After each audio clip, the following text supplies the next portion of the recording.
তিনিচুকীয়াৰ এগৰাকী যুৱক।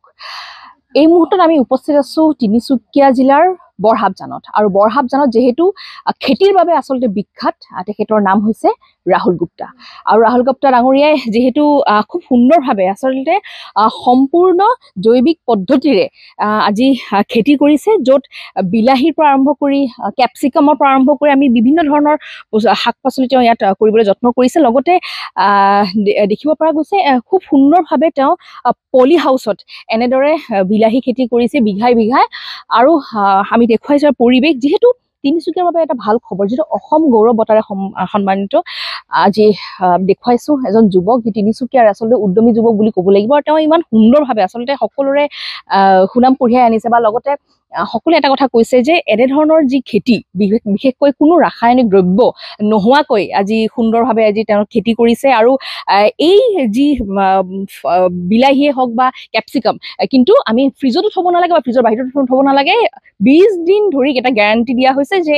বিলাহী কিন্তু বেয়া হৈ নাযায়, যিহেতু সাধাৰণতে আজিকালি দেখা যায় সকলো সাৰ দিয়া শাক পাচলি খাবলগীয়া হয়, দুদিনতে ঘৰত হয়তো শাক পাচলিখিনি গেলি যায়, আমি দেখিবলৈ পাওঁ। কিন্তু এয়া কিন্তু আমি এটা বিপৰীত ৰূপ দেখিবলৈ পাইছোঁ। আৰু তাৰ বাবে আমি যিহেতু ৰাহুল গুপ্তা ডাঙৰীয়াৰ ওচৰত আহি উপস্থিত হৈছোহি। দাদা, প্ৰথমতে স্বাগতম জনাইছোঁ নিউজ 18ত। আৰু ইমান সুন্দৰ এটা পদক্ষেপ, আপুনি অসম গৌৰৱ বঁটা লাভ কৰিবলৈ সক্ষম হৈছে। আৰু জানিব পৰা মতে যিখিনি আপুনি ধৰক এই আজি খেতি ইমান ধুনীয়াকৈ কৰিছে, খেতিৰ লগত জড়িত, কি ক'ব এই ক্ষেত্ৰত? ফাৰ্ষ্ট অফ অল মানে ধন্যবাদ ইয়াত অহাৰ কাৰণে। আৰু আপোনাৰ মাধ্যমত মই জনাবলৈ মানে বহুত সুখী হৈছোঁ যে এইটো ক্ষেত্ৰত মানে কি এতিয়া নতুন প্ৰজন্মক মানে এতিয়া আৰু এইটো ক্ষেত্ৰত মানে জেনেৰেলি মানে কি হয়, এগ্ৰিকালচাৰ মানে এটা আইচলেটেড ছেক্টৰ। সেইটো ক্ষেত্ৰত মানে যদি এতিয়া আমাৰ য়াং জেনেৰেশ্যন যদি আহিলে মানে কি হয়, আমাৰ এটা ভাল আমাৰ অসমৰ ইকনমিৰ কাৰণে আৰু ইণ্ডিয়ান ইকনমিৰ কাৰণে বহুত এটা ডাঙৰ এটা হেৰি হ'ব। এইটো এটা ৰেভলিউশ্যন হিচাপত এতিয়া যাব মানে তেনেকুৱা। তো এতিয়া মানে কি হয়, it is all about protected cultivation. আৰু প্ৰটেক্টেড কাল্টিভেশ্যন কি হয় জানো, মানে কি বহুতে মানে তেনেকুৱা মানে মানুহবিলাক কনফিউজন এটা থাকে, হোৱাট ইজ প্ৰটেক্টেড কাল্টিভেশ্যন। মানে প্ৰটেক্টেড কাল্টিভেশ্যন এনেকুৱা, যদি ইজি টাৰ্মছত ক'ব গ'লে, আমাৰ এটা ঘৰৰ ভিতৰত আমি খেতি কৰা হয়, মানে জেনেৰেলি এটা ঘৰ বনোৱা হয়, তাৰ ভিতৰত মানে আমি খেতি কৰা হয়, চ' দেট মানে কি হয়, আমাৰ বৰষুণ বা শিলগুটি পৰিলেও আমাৰ ক্ৰপবিলাক ডেমেজ নহয়। তো সেইটো এটা প্ৰটেকশ্যন থাকে। আৰু এটা আমাৰ প্ৰেচিশ্যন ফাৰ্মিং যোনটো আমি কওঁ, যে আমি প্ৰেচিশ্যন মানে কি, আমাৰ এটা আউটপুট হ'ব লাগে, যে আমাৰ এটা গছৰ পৰা ইমান আউটপুট হ'ব লাগে, সেইটো আমাৰ একদম চিকিয়ৰ থাকে। তো আমাৰ কোনো ধৰণৰ ৰিস্ক নাথাকে, মানে যোনটো মানে আমাৰ বাহিৰত খেতি কৰিলে মানে ৰিস্ক এটা ইনভলভ থাকে, ইয়াত কোনো ধৰণৰ ৰিস্ক নাথাকে মানে তেনেকুৱা। দেখা পোৱা গৈছে বিলাহীৰ যিটো কালাৰ বা কেপচিকামৰ যিটো কালাৰ, সেইটো সঁচাকৈ বজাৰত যি সকল সামগ্ৰী পোৱা যায় বিলাহী আৰু কেপচিকাম, তাতকে কিন্তু বহুত ডিফাৰেণ্ট এটা লুকছ আমি দেখিবলৈ পাইছোঁ, বহুত দেখিবলৈ বেলেগ। আপুনি যদি গছত বিলাহী চাই আৰু লপালপে বিলাহী লাগিছে, কিমান দিনৰ পৰা আপুনি খেতি কৰ্মৰ লগত আচলতে জড়িত হৈ আছে? কিমান দিনৰ পৰা প্ৰথম জানিব বিচাৰিম? মানে মোৰ একচুৱেলি খেতি মোৰ বেকগ্ৰাউণ্ড নাই, মানে মই এটা ফাইনেন্স বেকগ্ৰাউণ্ড, মই MBA ফাইনেন্স মই ইউনিভাৰ্চিটি অফ ৱেলছ পৰা কৰিছিলোঁ। তাৰপিছত মানে অলপ জবত আছিলোঁ। তো কিন্তু মানে এইটো বৰহাবজান মোৰ বাৰ্থ প্লেছ, প্ৰব্লি এটা অসমৰ কাৰণে এটা কৰিবলগীয়া, মানে এইটো কৰিবলৈ মই বহুত মানে আগৰ পৰা মনত আছিলে যে কিবা এটা কৰিব লাগে মানে তেনেকুৱা। তো মই এইটো এগ্ৰি ছেক্টৰত মানে ইনভেট কৰিলোঁ, যে মানে কি কৰিব লাগে, চ' দেট মানে এটা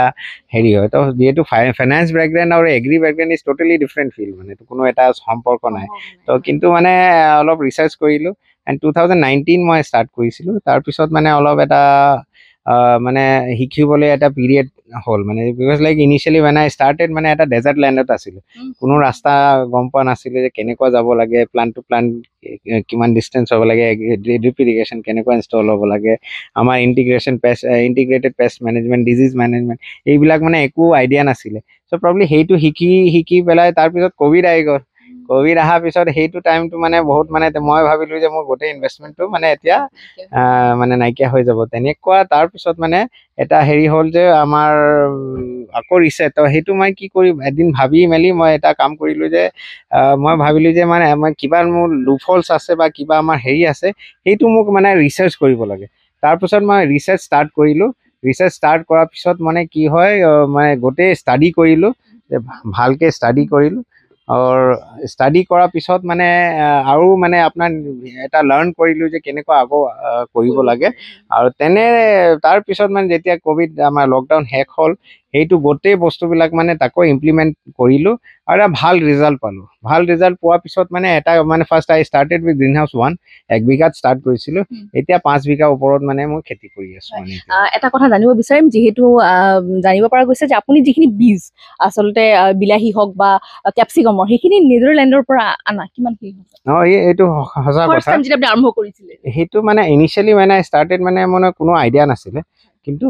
একচুৱেলি কি হয় প্ৰিচিশ্যন ফাৰ্মিঙত কি হয় ইয়াত যিমান গছ হয় এইটো ইমান প্ৰডাকশ্যন হ'ব লাগে তো আমাৰ মানে কি হয় actually it is all about industry মানে আমাৰ হাউ গুড প্লানিং আপুনি কেনেকুৱা ভালকৈ কৰে সেইটো নাই যে আমাৰ অকল কোনো বীজ দি দিলোঁ আৰু 50% গছ প্ৰডাকশ্যন দি আছে 50% প্ৰডাকশ্যন দিয়া নাই তো আমাৰ কি হয় ইয়াত মানে মূল মানে সেইটো মনত হ'ব লাগে যে আমাৰ যিমান গছ আছে এইটো ইমানে ছেইম এটা কোৱান্টিটি প্ৰডাকশ্যন দিব লাগে তেতিয়াহে আপোনাৰ একচুৱেল ফিগাৰটো আহিব সাপোজ মানে আমাৰ 7000 গছ আছে তো 7000 ভিতৰত যদি 5 কেজি আমাৰ যদি এষ্টিমেটেড এটা ফিগাৰ আছে তে সেইটো এষ্টিমেট ওলাবলৈ আপোনাৰ মানে সব গছ মানে এটা সমান মানে হেল্থত মানে সমান মানে হেল্ডি হ'ব লাগে মানে সেইটো চ' দেট মানে এইটো প্ৰডাকশ্যনটো তেনেকুৱা পাব তো সেইটো ৰিচাৰ্চ কৰোঁতে আমি তেনেকুৱা গম পালোঁ যে আমাৰ ভাল কোৱালিটি চিড লাগে তো সেইটো ৰিচাৰ্চ কৰি পেলাই মানে মই নেদাৰলেণ্ড মানে এটা এপ্ৰ'চ কৰিলোঁ আৰু তাত পৰা মোৰ ড'জিং ইউনিটেও আছে মই ড'জিং ইউনিট এটা পাৰচেছ কৰিছিলোঁ মানে এইটো যোনটো আপোনাৰ সাৰ অলপ দিয়া হয় সেইটো মানে একদম কেলকুলেটেড ৱে দিয়া হয় চ' তো দেট মানে সেইটো মই তাত পৰা আনিলোঁ তো তেনেকুৱা লাষ্ট এটা কথা জানিব বিচাৰিম শেহতীয়াকৈ যিহেতু আপোনাৰ যি ইয়াতে বিলাহী বা কেপচিকাম যি খেতি কৰিছে হৈছে খুব সুন্দৰ আপোনাক ফল আপুনি দেখিছে ইমান ধুনীয়াকৈ লপালপকৈ গছত লাগিছে আপুনি ক'ত মানে ইয়াৰ পৰা আপুনি ৰপ্তানি কৰে মানে এই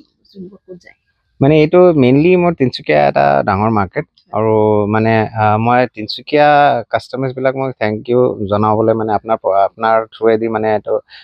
থেংকছ মই ক'বলৈ বিচাৰি আছোঁ যে মানে তেওঁ মানে সহায় বহুত কৰি আছে আৰু এটা ভাল বস্তু তেওঁ পাই আছে আৰু তেওঁ সহায়ো মই পাই আছোঁ তেওঁৰ লগত তো এটা Tinsukia is a major market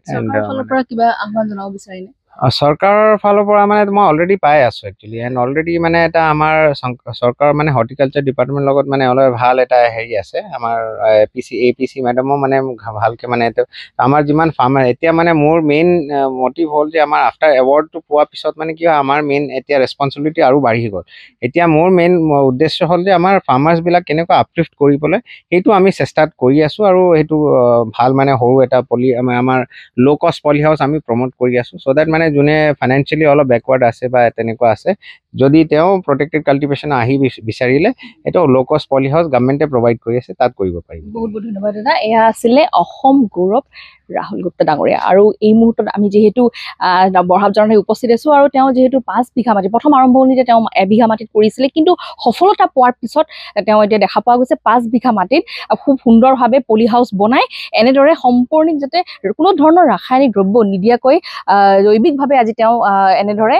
খুব সুন্দৰভাৱে খেতি কৰিছে আৰু খেতিৰ লগত খুব সুন্দৰভাৱে জড়িত হৈ পৰিছে প্ৰায় 2-3 বছৰৰ পৰা আৰু সফলতা নিশ্চয় পাইছে আৰু এয়া আমি দেখুৱালোঁ বৰহাব জানৰ পৰা পৰিৱেশ আপুনি বিচৰা বাতৰি পাব কেৱল নিউজ 18 এপত নিউজ 18 এপ ডাউনলোড কৰিবলৈ স্ক্যান কৰক এই QR কোড গুগল প্লে ষ্টৰতো পাব এই নিউজ 18 এপ